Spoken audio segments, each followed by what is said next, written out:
salaatu gii lañu tuddee salaatu tibbil qulub ñu koy askanale imaam Ahmad ad-Dardir rahimahullah. moom nag ni ñu ko waxee salaatu gu am solo la ci saafara tawati xol, maanaam leeral xol ak faj wére di yaram. Ahmad ibnul Ma'mun al-Baghizi rahimahullah neewoon na sama sëriñ Ahmad ibnul Arabi moo ma joxoon ndigal ci salaatu gii ne ma dee ko jàng 315 ñetti téeméer ak ko juróom ngir saafara tawati xol.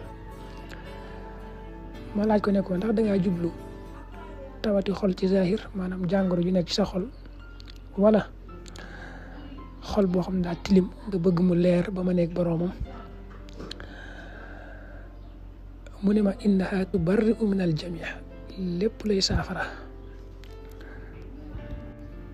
docteur Cheikh Wahba az-Zuhayli rahimahullah mas nañ koo laajit ne ko ndax julli ci yonent bi moom sallallahu alayhi wa sallam dana jeexital ci saafara ci faj dara. mu tontu ne Cheikh Hasim al-Khatib mas nañoo jàngal ne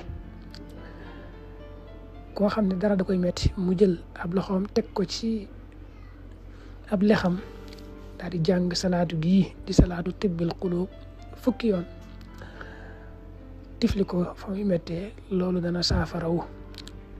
daan ne ko lu ma jarb la, lu ma nattu la ba gis ko, ne ko fu ma toll dama koy def waaye duma aajowoo benn garab.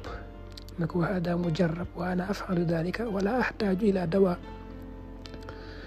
borom xam-xam dañuy wax nag ne lim biñ ko jàng ci gën a siiw mooy téeméer ci suba ginnaaw boo jullee fajar ba noppi, ak téeméer diggante tàkkusaan ak timis muy suba ngoon rek. lim boobu nee nañu am na solo lool ci faj tawati xol, maanaam ci leeral xol ak faj wér di yaram ci koko taqoo. nee nañu it ku ko jàng ci anam gii am na solo lool ci faj wér di tawati xol ak tawati yaram, am na solo lool. nee nañu mooy da ngay jiital Fatiha juróom-ñaari yoon teg ci ayaatu shifa yi, mooy wa yashfi sudura xawmi muminin ci suratu tawba, ak yaa ayyuhan naas qad jaatkum maw'idatun min rabbikum wa shifaa'un lima fi sudur ci suratu yunus, ak yaxruju min butuniha sharabun muxtalifun alwaanu fihi shifaa'un linnaas ci suratu nahl, ak wa nunazzilu min alqur'ani ma huwa shifaa'un wa rahmatun lil mu'minin ci suratu isra, ak wa idha maridtu fa huwa yashfini ci suratu shu'ara, ak qul huwa lilladina amanu hudan wa shifaa ci suratu fussilat. nga doo cee teg salaatu gi nag nga xam ne da ngay defaatee juróom-ñaari yoon ayatu shifa yi ma tudd nga def ko juróom-ñaari yoon teg salaatu juróom-ñaari yoon. kooku nee nañ moom